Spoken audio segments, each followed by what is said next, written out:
to the Digital Maddy Show with your host and the host Miithyl, a show made exclusively for solopreneurs, artists, and coaches who wants to build their business online. With 15 plus years of business experience, I cover topics on personal branding, content creation, and digital marketing on this show, and invite many experts who share the same passion like mine. Today, we have an amazing guest on our show. His name is Shaun, and let me introduce him. So, Shaun is basically a designer and a brand builder who is an expert at perfecting the customer journey, which is very crucial, and reducing the friction points. He is the co-founder of Oddit, which offers brand-first solutions to D2C brands.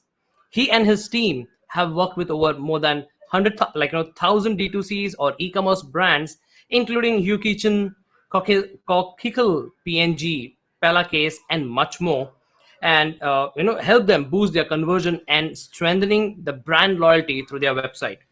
He has founded and developed many companies, including Versett, Federal Moto, Kulin Co, and Mast Hair and Wilfred. He is already into the studio. Let's welcome him. So we have Shaun. Hi, Shaun. Hey, thanks for having me. I'm excited. Awesome. So, Shaun, how's the day going? The day's going good. I'm up in Alberta, Canada, so we're finally starting to see the spring weather come in. So it's a lot better weather than it has been the past few months. Lovely, lovely. So, Shaun, people who are listening to this episode or watching us on various streaming apps, so would love to know more about you. So, can you share your backstory with us? Yeah, absolutely. So I went to university actually initially for marketing. I took marketing at a university here in Canada, and really just kind of discovered my I guess desire for entrepreneurship and working for myself. So right out of university, I started my first design firm. Just kind of dove right in, didn't get a job at an agency or anything like that.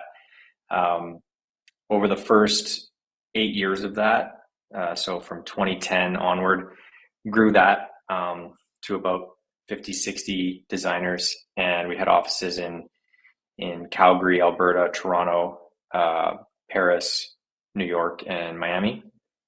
And in 2018, just kind of got tired of the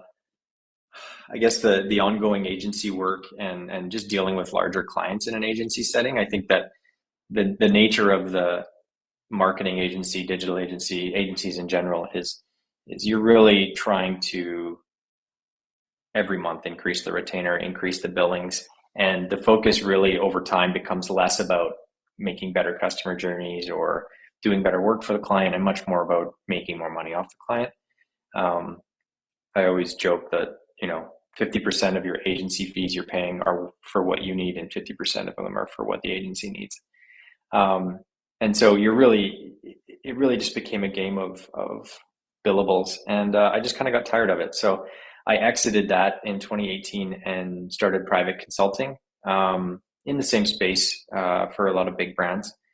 And over that time, ended up meeting up with an old colleague, Chris McCoolin, who was having a lot of success in the paid media space. So Facebook ads and kind of the whole paid marketing gambit. And he kind of saw me and my partner's ability to scale an agency and build an agency. So he asked us to help him do the same thing with Kulin, his new brand he was launching. And so that was about 18 months ago.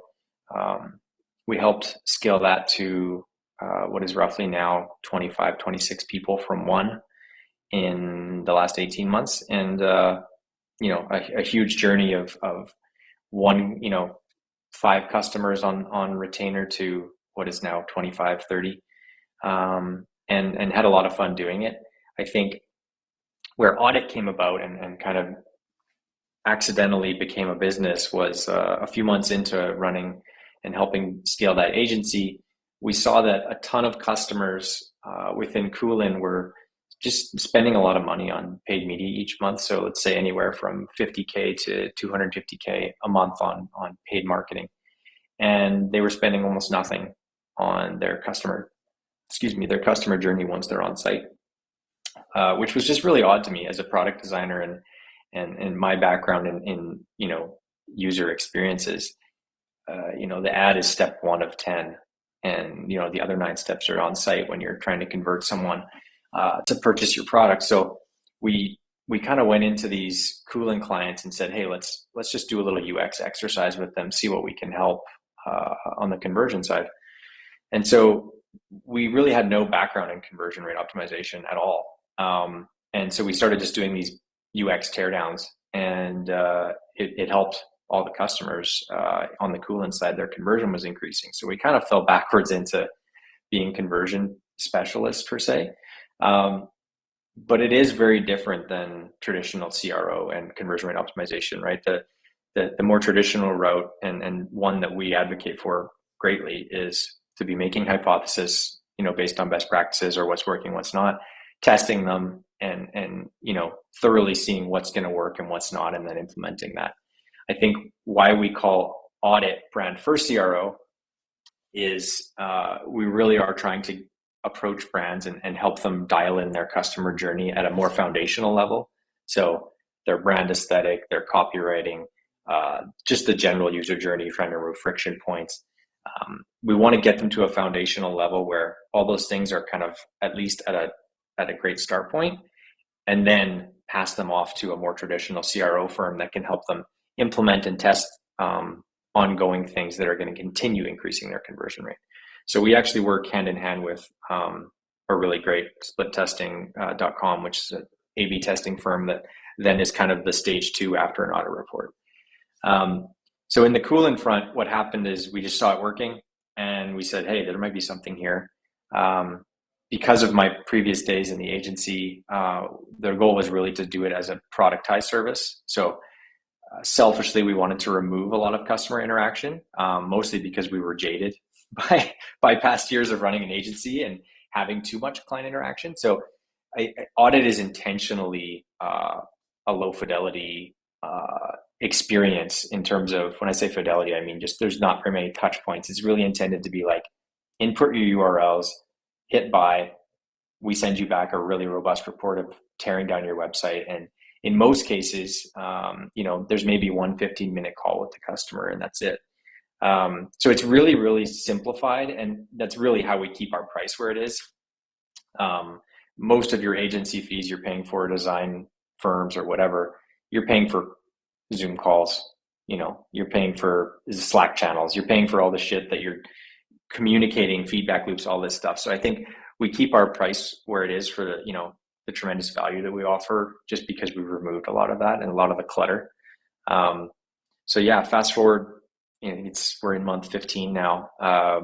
We did our first audit report in end of February 2021, and last month we did 50 reports in the month. So it's been scaling really, really quickly, and we've kind of staffed up, and now I think we're a team of 8. So yeah, it's been going really well. It's been super exciting, and I think the feedback has been tremendous on the product. So just excited to keep growing it now. Glad to hear that, and wish you all the best for that. I'm super excited, and the journey was super cool, I would say. Of course, there will be a lot of ups and downs, but eventually, yes, scale up is what we all think of. Awesome. Yeah. So, Shaun, you are an expert in e-commerce, and I have seen that most of the people who, the brands who make their websites, they just make it as sort of like a catalog. There is no customer journey into it. So as per you, how brands can create a better user journey by reducing the friction points on their websites? Yeah, I think the nature of tools like Shopify and the Shopify ecosystem becoming more robust is you're going to get a lot of brands starting to look the same, right?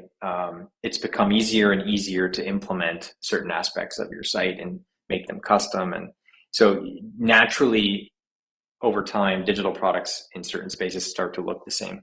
And so it becomes harder and harder to be unique. I think where we're always pushing brands to focus on is their value and their differentiation between competitors. So outside of the user experience, the main thing that we're really trying to communicate when we talk to customers about brand first CRO is, avoiding marketing fluff and just, bullshit content that really just tries to draw people in and doesn't really communicate value, is just focusing on the key value propositions that your product is providing, focusing on other users or customers that are loving the product, right? So UGC, reviews, social proof, anything that can show the customer, a potential new customer, hey, other people love this and they're getting benefits from it.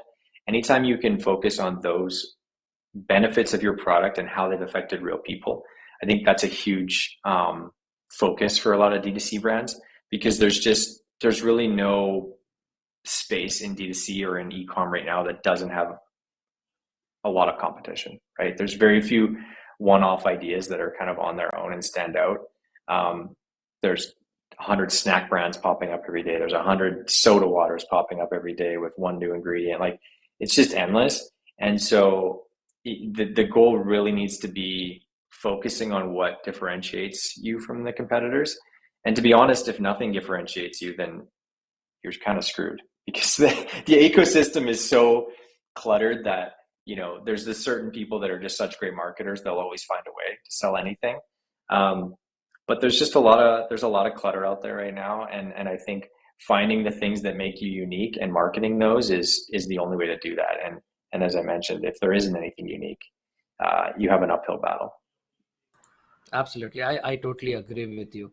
But then when you make a proper user journey, Sean, so I have also seen one more thing about, when people go with especially e-commerce, when they want to make websites, so either they make an absolute website which is super cool, but the conversions hit very badly, or they exclusively make it completely like a sellable kind of a website only. So how important, as per you, is for an e-commerce website to find a middle path or middle ground between a cool website and a website that actually converts? Yeah, I think it's something that we're constantly dealing with our customers. I think we have a lot of customers on both ends of that spectrum, and we're constantly trying to push them into that middle ground, right? Of conversion and being cool, or at least like aesthetically pleasing, right? I think it's a really fine balance. And I think that the main thing to focus on is, and the reason that we push them into that middle ground is, you can look really cool. And there's certain brands that are really, really big brands, right? Like the Apples and the Nikes of the world, where they can kind of do whatever they want, right? They have enough brand equity that even if you bury the purchase button on a 404 page, customers are going to find it. They're going to go buy it. And so their barriers to conversion are a little lower, right? Because they've built up enough brand equity, enough brand trust, that they don't need to focus as much on conversion. So they can sway to the cooler side of that spectrum, and focus a little less on conversion. But a lot of brands don't have that equity. And so I think what the issue is right now is you see a lot of brands that are just hyper focused on aesthetic branding, being really cool and hip, and they don't have any brand equity. And so when the user gets to that site and they try to go purchase something, and it's not a more traditional customer journey, right? Something that's more conversion focused, it just kind of falls flat. So I think the key is finding a balance for brands that just don't have enough brand equity, right? And if you're a new brand, that's probably the case, right? There's certain anomalies, like things like athletic greens, that just feel like they came out of nowhere and suddenly have brand equity, because of endorsement deals with celebrities or athletes. And so certain brands will just be like, poof, they have it. But that's super rare. So for us, it's really about finding where in their life cycle is that trust they built with customers, and using that to kind of put them on that spectrum of how conversion focused does this need to be. The other thing to keep in mind is, like, a lot of brands popping up, they're Amazon resellers. They've never even, in some cases, they've never even seen their product. They've never held it. They're just throwing up a Shopify site because it's a great way to make money, and there's nothing wrong with that. These brands don't have a massive need to be cool, right? I mean, if we're talking honestly, they probably won't be around in 12 to 18 months because they don't want to be. Their goal is to take advantage of a trend or something that's happening, and their goal is not to build brand equity and be, someday say 100 years of whatever. Like, that's not their goal, and there's nothing wrong with that. So we're also looking at brands like that, right? Where if their goal is not to, pass this business off to their children, which in a lot of cases it's not, then they don't need to be worried so much about that brand equity and building that longer term brand trust and more of that aesthetic side of it. They're much more focused on just conversion, right? So it sadly is really on a case by case basis. It's something that we consider every time we open up a website and we talk to a client, but it really is dependent on the customer's needs, where they are in their business life cycle. Yeah. Awesome. So, anyone who's listening to this episode or watching it on any of the apps or platforms, do share in the comment, what do you think? Legacy oriented business works better with branding, or the one which Shaun rightly said sometime back is like, a brand which only is probably Amazon resellers, and they just come, pop up, make money, and then they go. So, what's better, branding for legacy or branding for money? Do share it in the comment, and Shaun and me will revert back to you soon.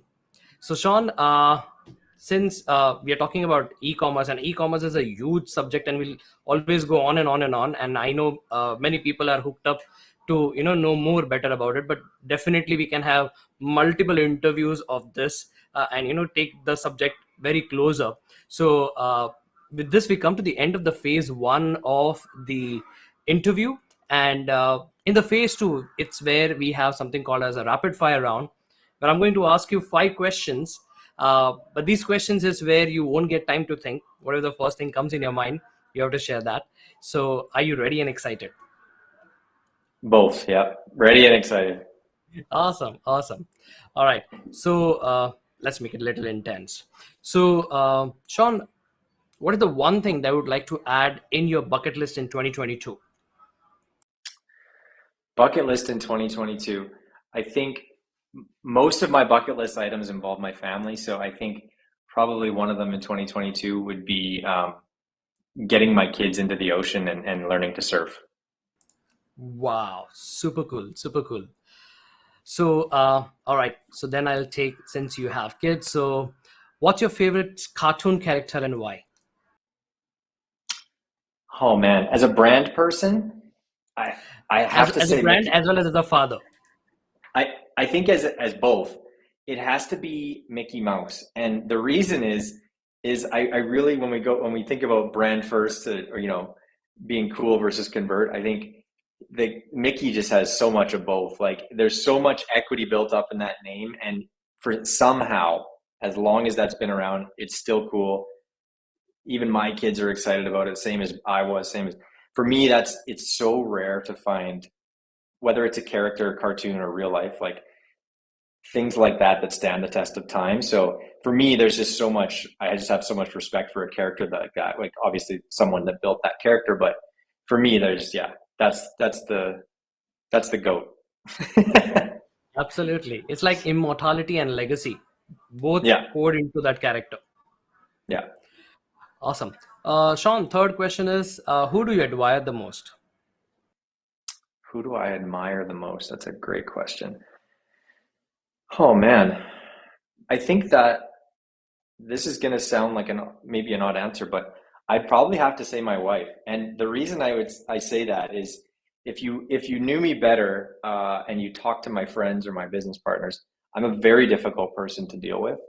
Uh, I'm very short. I'm very specific, and I'm very very very low patience.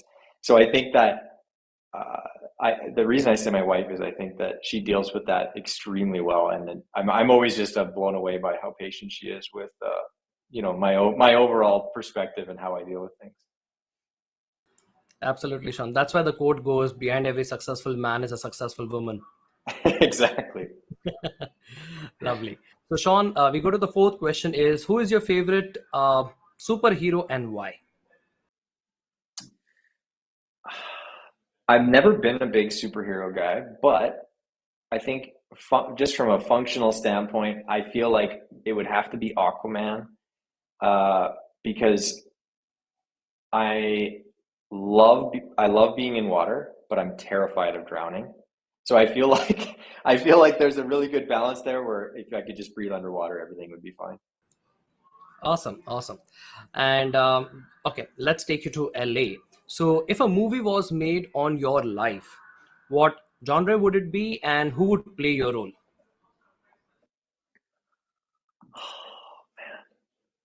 I think it would definitely be a comedy. There's no doubt about that. I think that the character that would play me, that's a really good question. I would have to say it would be about me in my younger years, and it'd probably be someone like Michael Cera. That would But be you my. look more like Russell Crowe. You look more like Russell Crowe. Yeah, I appreciate that maybe, but I think in my younger years I was much more of that awkward. I felt a lot more awkward, and yeah. Awesome. So thanks, Sean, for participating in the rapid fire round. It was super cool, and appreciate your, like the intensity of it. So all the people who are listening to this particular episode, Sean, and if they want to connect with you and your team, so how can they do that?